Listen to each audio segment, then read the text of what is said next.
তৃণমূলের ক্যালেন্ডার কাণ্ড নিয়ে প্রশ্নের জবাব দিলেন অভিষেক। বললেন, নেত্রী মমতার সিদ্ধান্তই চূড়ান্ত।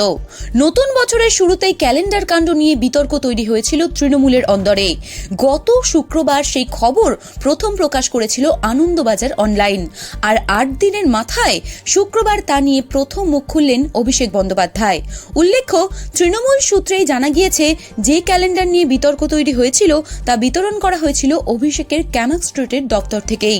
সংসদের বাজেট অধিবেশনে যোগ দিতে শুক্রবার বিকাল নাগাদ দিল্লি রওনা দেন অভিষেক।